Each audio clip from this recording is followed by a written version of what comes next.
back at y'all today with another story, and I'm continuing my coverage of this, not so breaking Assange story by Yahoo News.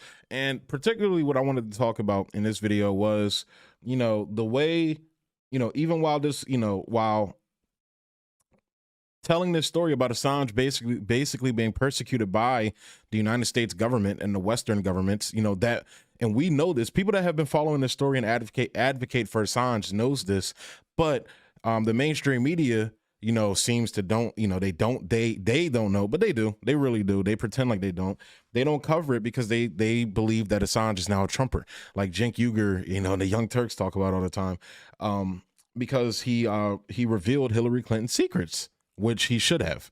But in this article, they continue the Russiagating narrative surrounding Assange. And I'm gonna get into what I mean by that right now. So yeah, like I covered in kind of the explainer video, as I call it in my files, my secret data files. Kidnapping, assassination, and a London shootout inside the CIA's secret war plans against WikiLeaks. It almost sounds like a fucking Bond film. In 2017, as Julian Assange began his 5th year hold up at Ecuador's embassy in London, the CIA plotted to kidnap the WikiLeaks founder, spurring heated debate among top administration officials over the legality and practicality of such an operation. Some senior officials inside the CIA and the Trump administration even discussed killing Assange, going so far as to request sketches or options for how to assassinate him. Discussions over kidnapping or killing Assange occurred at the highest levels of the Trump administration, said a former senior counterintelligence official. There seemed to be no boundaries. So as I covered in that article, as I alluded to in the previous video, they had some Russiagating in there, and this is me covering it. So let's go ahead and get back into the article. So continuing with the article, in late 2017, in the midst of the debate over kidnapping and extreme measures, the agency's plans were upended when U.S. officials picked up what they viewed as alarming reports that Russian intelligence operatives were preparing to sneak Assange out of the United Kingdom and spirit him away to Moscow. The intelligence reporting about a possible breakout was viewed as credible at the highest levels of the U.S. government at the time. Ecuadorian officials had begun efforts to grant Assange diplomatic status as part of a scheme to give him cover to leave the embassy and fly to Moscow to serve in the country's Russian mission. So, this story, again, this is being told to Yahoo by intelligence officials. And again, Max Blumenthal broke this story, last year, and Aaron Mate was writing about it previously as well in 2019. But what I find interesting about this is that, in Max Blumenthal's article, he mentions nothing about Russian officials. So that's where I find this weird, and it sets off my bullshit alarm, especially when it comes to my bullshit alarm surrounding Russiagate. In response, the CIA and the White House began preparing for a number of scenarios to foil Assange's Russian departure plans, according to 3 former officials. Those included potential gun battles with Kremlin operatives on the streets of London, crashing a car into a Russian diplomatic vehicle transporting Assange, and then grabbing him and shooting out the tires of a Russian plane carrying Assange before it could take off for Moscow. U.S. officials asked their British counterparts to do the shooting if gunfire was required, and the British agreed, according to a former senior administration official. We had all sorts of reasons to believe he was contemplating getting the hell out of there. I don't know. Yeah, maybe because he was, we threatened to kill him on numerous occasions, and currently we're plotting, kidnapping him from the embassy and possibly assassinating him in the embassy. So that right there, it's just like ridiculous, but not once has there been shown any shred of evidence about Russians being involved. Said the former senior administration official, adding that one report said Assange might try to escape the embassy hidden in a laundry cart. It was going to be like a Prison Break movie. Oh my God. Pretty sure Prison Break was a show. It was a very good show too, by the way. To the later seasons, it got too crazy. But the intrigue over a potential Assange escape set off a wild scramble among rival spy services in London. American, British, and Russian agencies among others, stationed undercover operatives around the Ecuadorian embassy. In the Russians' case, it was to facilitate a breakout for the U.S. and allied services. It was to block such an escape. It was beyond comical, said the former senior official. It got to the point where every human being in a 3-block radius was working for one of the intelligence services. And we already know that the Ecuadorian embassy was one of the most surveilled places in the world. That's what they talked about in this article as well. How they mass, surveilled this guy. How they mass surveilled Assange. And again, in Max Blumenthal's article, he talked about that as well. Even to the point where they took one of his child's diapers for to collect DNA or some weird shit like that. Just complete utter ridiculousness. And then that Spanish spy firm that basically the CIA hired to spy on him in the Ecuadorian embassy. That's actually why Ecuador, stopped what they were doing, because they realized they were infiltrated by the CIA via this Spanish, this Spanish surveillance company that had cameras set up everywhere. I'm pretty sure they said even in this fucking bathroom. So, continuing, whether they were street sweepers or police officers or security guards. White House officials briefed Trump. So Trump knew about this, and I believe he came out in the news recently and denied this was the case. But given that they were pushing, the prosecution of him, which it seems like that was the alternative option they decided to go with, aside from, like they're about to say here, provoke an international incident. Oh yeah, shooting at Russian intelligence officers. If that really was going to fucking happen, that would be an international incident, a big one. Or worse. We told him this is going to get ugly, said the former official. And also in this article, they talked about Trump was the one that was asking for, mock-ups of plans to assassinate Assange, plans to kidnap him, all directed by the CIA director that he chose, and Mike Pompeo. And we all know Mike Pompeo from this video. I was the CIA director. We lied, we cheated, we stole. It was like we had entire training courses. It reminds you of the glory of the American experiment. Lie, cheat, and steal. That's exactly what the CIA does, and we all know it. So continuing, as the debate over WikiLeaks intensified, some in the White House worried that the campaign against the organization would end up weakening America, as one Trump national security official put it, by lowering barriers that prevent the government from targeting mainstream journalists and news organizations, said former officials. So it's weakening America, not because it threatens, a possible covert international incident with Russia, not because we're wasting resources trying to either kidnap or assassinate a fucking journalist, not because of any of that, not because it threatens our First Amendment speech, which they have no problem with that. Remember, Trump continued the Patriot Act. Trump continued the warrantless spying on Americans. Trump continued all of the Bush era and Obama era policies when it came to that stuff. So Trump didn't give a fuck about freedom of speech. No. Not because of none of that, but because it would weaken their route to prosecute him. So by lowering barriers that prevent the government from targeting mainstream journalists and news organizations, said former officials. The fear at the National Security Council, the former official said, could be summed up as, where does this stop? Well, apparently it stopped with either Assange, being kidnapped and renditioned back to the United States, or murdered. A journalist murdered. This is what they're doing. The United States government, at the behest of Donald fucking Trump and Barack Obama, and now Joe Biden, are continuing the persecution of this journalist. And under Obama and Trump, they tried to kill him. Continuing.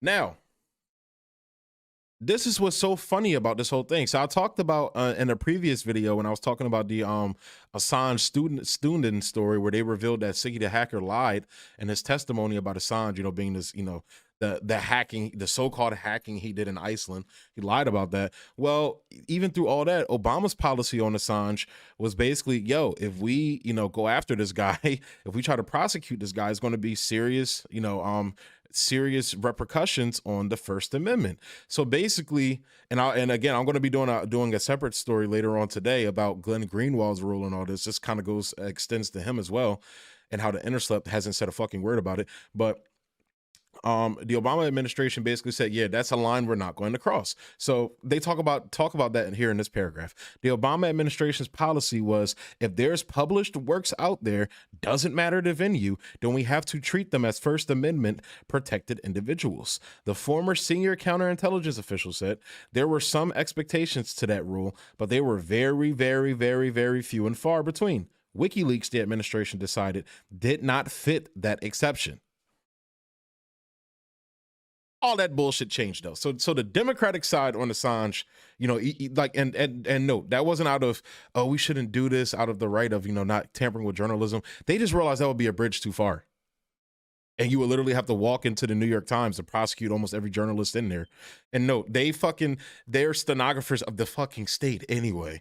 But when they do, like when the Washington Post, for example, published the Afghan papers, when they, every now and then when they do journalism, and they don't do journalism, get what I did there, but yeah, so that whole narrative switched because then in the summer of 2016, at the height of the presidential election season, came a seismic episode in the U.S. government's evolving approach to WikiLeaks when the website began publishing Democratic Party emails.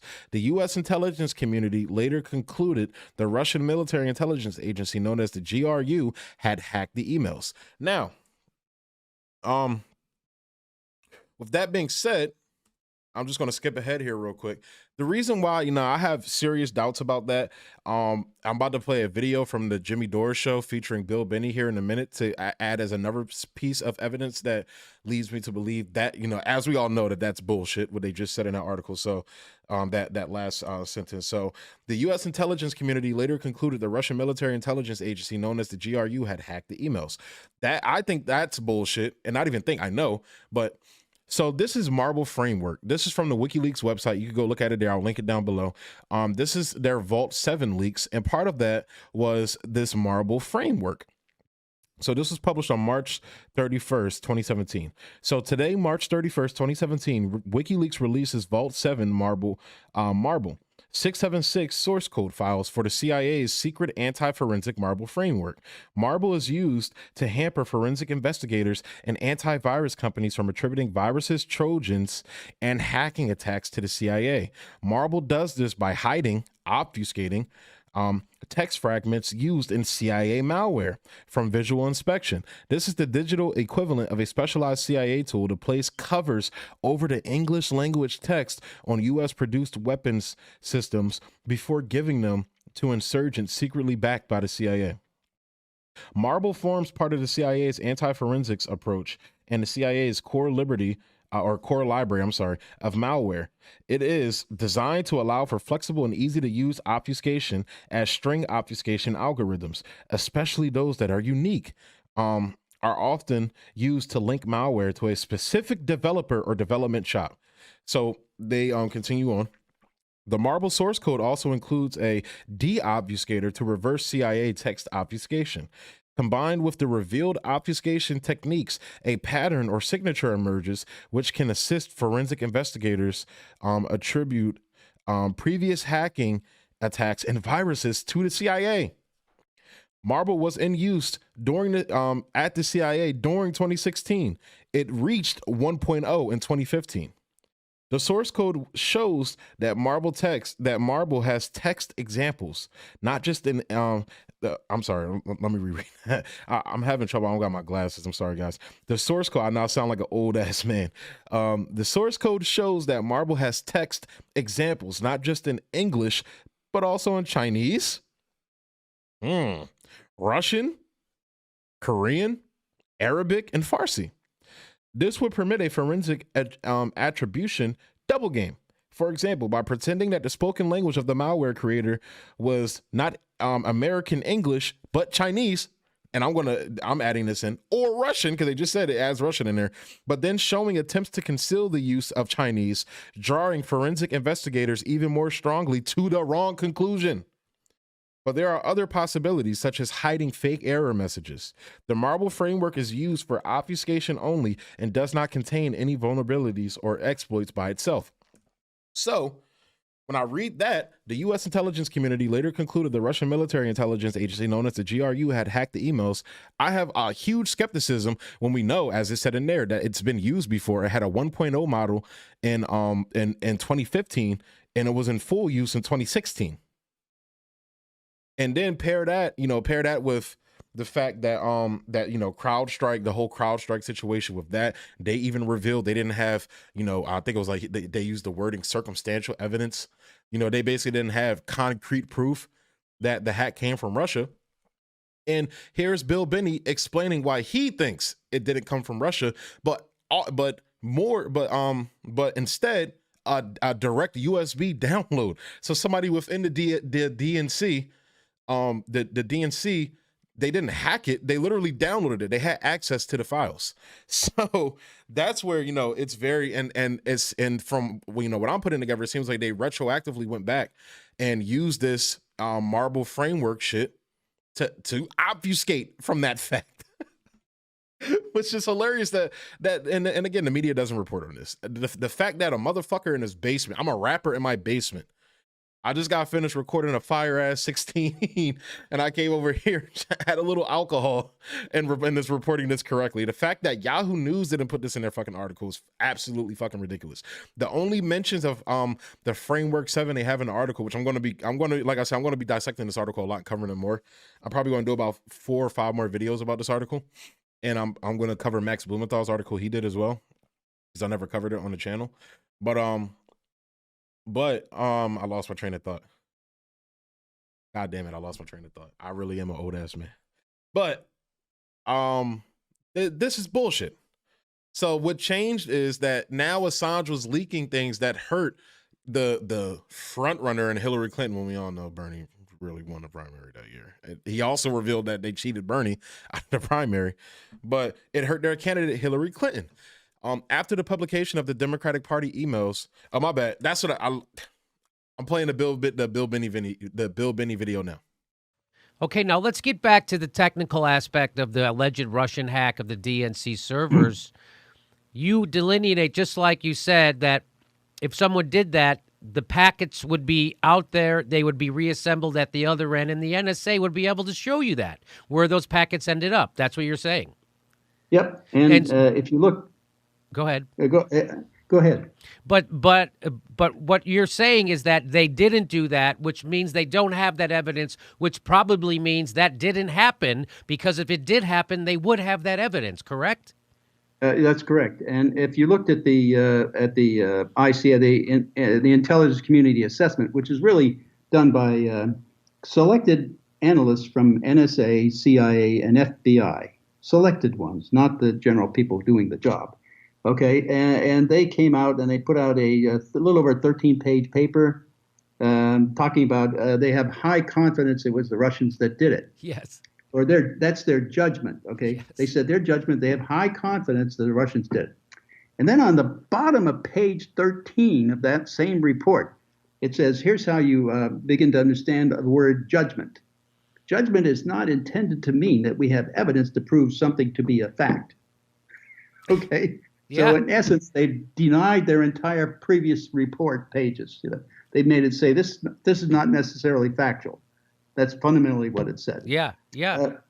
Then we had Guccifer too, right? And this guy put out stuff that said it was a hack of the DNC, and they were alleging that the Russians did it. Well, and he posted the data, so that meant we had something to technically analyze. So we thought, okay, if this is a hack, let's go look at it and see what we can figure out about that data. So we had the data, right? We have it was spread out over a 14-minute period, and it gave a certain amount of transmission at the front, a little bit at the back end. But it's all timestamped, so that at the end of the files, the files are all timestamped, and you could see the timestamping, and therefore calculate the transfer rate over time. Which meant that, and we got the rate we got was the highest rate we had was 49.1 megabytes per second, not bits, bytes per second. Now we knew that was not there wasn't any way that that could go across the internet. You can't send that massive amount of data at that rate across the internet. It just won't go. So we've tried it. We have tried to do it. We put data out there and tried to take it across the Atlantic to different places in Europe, Amsterdam, Albania, Belgrade, and the UK. The fastest we got was 12 megabytes per second. That was between a data center in in New Jersey and a data center in the UK. That was the fastest we could get. So, and in Albania and going further east, the capacity went down. So we had much less capability further east you went toward Russia. So we said that this, from testing, it wouldn't work. So the download rate, though, was a perfect match for a USB stick download from a device, from a computer, because that would fit right into that. So what we said, and the fact that NSA didn't say anything about it, we said this is a local download, wherever local is. We couldn't even prove it was the DNC. But we found some other evidence that was even much more interesting. We found data from Lucifer 2 that was put out in dated the 1st of September of 2016. And if you looked at that and ignored the everything except the minute, the hour, minute, the minute, second, and millisecond of the timestamps, those two dates from 5 July and 1 September merge into one continuous stream of data. So the random probability of that happens is almost infinitesimal. So it meant that Lucifer 2 was in fact playing games with the data and playing games with us. So all this allegation that it was a hack or even alleged to be a hack is just false from the beginning. This guy's playing with us. He's kind of falsifying evidence and falsifying inputs to us. So trying to make an argument to support the idea that the Trump administration was involved with the Russians. Well, from our point of view, that's absolutely false.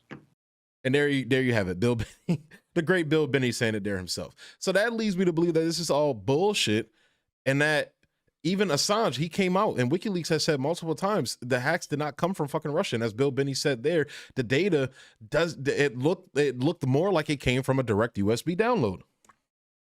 After the publication of the Democratic Party emails, there was zero debate on the issue of whether the CIA would increase its spying on WikiLeaks. And this is under Obama. I wonder why. Said a former intelligence official, but there was still sensitivity on how we would collect on them, the former official added. In response to the leak, the NSA began surveilling the Twitter accounts of the suspected Russian intelligence operatives who were disseminating the leaked Democratic Party emails, according to a former CIA official. So we're going to listen to the guys who I just read to you has used this marble framework to obfuscate and lie and lead and what did it say in that hang on. For example, pretending that the spoken language of the malware creator was not American English, but Chinese or Russian, but then showing attempts to conceal the use of Chinese or Russian, drawing forensic investigators even more strongly to the wrong conclusion. So we're going to listen to the guys who uses this marble framework source code to draw investigators to the wrong conclusion. We're going to listen to the guys that Julian revealed are fucking liars. We're going to listen to them about this. Okay. This collection revealed direct messages between the operatives who went by the moniker Lucifer 2. And this is the guy Bill Binney was talking about in that video, and how he was basically jerking their chain. It seemed like an op done by the fucking CIA or the NSA, and it more than likely was. And WikiLeaks' Twitter account. Assange at the time steadfastly denied that the Russian government was the source for the emails, which were also published by mainstream news organizations. Even so, Assange's communication with the suspected operatives settled the matter for some officials, for some U.S. officials. The events of 2016 really crystallized U.S. intelligence officials' belief that the WikiLeaks founder was acting in collusion with people who were using him to hurt the interest of the United States, said Lit. Lit does not sound like a lit guy. So there you have the United States fucking government persecuting a journalist, and who the so-called bastion, our wonderful black savior, whose mom was also a CIA asset, if you ask me, and Barack Obama, again, paving the way for Donald Trump to do horrible shit like persecute journalists like Julian Assange. You know, he paves the way for Donald Trump to put kids in cages. People forget Barack Obama and Joe Biden put kids in cages as well. They deported more immigrants than Donald Trump did. And Joe Biden has already deported more immigrants than Donald Trump did in his first year. It's wild, right? Yeah, I know. But there you have it. And again, to the Trumpers out there, Donald Trump doesn't give a fuck about freedom of speech. Donald Trump doesn't give a fuck about the Constitution. If you ask me, he doesn't give a fuck about your about anything you guys care about, except the culture war bullshit, which I also think he doesn't really give a fuck about. So again, but this isn't about them. This is about the fact that, again, this shows the continued persecution of Julian Assange that's continuing under Joe Biden, by Joe Biden continuing this bullshit case of prosecuting Assange on these bullshit grounds. So in closing, man, you already know what it is over here at American Autopsy. It's free Assange all day. That man should not be sitting in a cell while people like Barack Obama, Donald Trump, George Bush, Dick Cheney, James Clapper, all of them are walking free. So with that being said, y'all, I'm gonna go ahead and close the video out there. As always, guys, like, comment, subscribe, and share. Emphasis on comment. Let me know what you guys think about this story. Definitely go through and read through those WikiLeaks Vault 7 files leaks. I'd also read through those Podesta emails as well. There's some really crazy shit in there. My guy Alfred put me on. Thanks, Alfred. He put me on it. There's some crazy shit in there, bro. But yeah, definitely, guys, don't forget, swing by the Patreon. The Patreon is live. I have a couple videos on there, a couple of cool videos, you know, fun fuck around videos and everything. I have a Tim Dillon video up there that was pretty hilarious. You know, there's not behind a paywall or anything, but, you know, if you guys are able to, it would be greatly appreciated if you could contribute to the show, help support the show and everything as well. Oh yeah, down below in the corner of the page as well, I have a link, you know, to like my Cash App and everything and all that, like, you know, contributions to the show to help support it would be greatly appreciated, guys. And yeah, with that being said, I'm going to go ahead and close the video out there. Thanks for tuning in. See you guys later. There's going to be more videos coming today. I just had to get this one. I wanted to get this one out quick. It's a couple more stories I'm going to be talking about. My guy Hamza, I got you with that Taylor story, that Taylor Hudak story. I hope I said her name right. Hudak or Hudak. I'm sorry if I said it wrong. I'm coming at you later with that story, bro. I know you was I'm looking at you. I know you was asking for it. I got you, bro. Peace, y'all. Peace.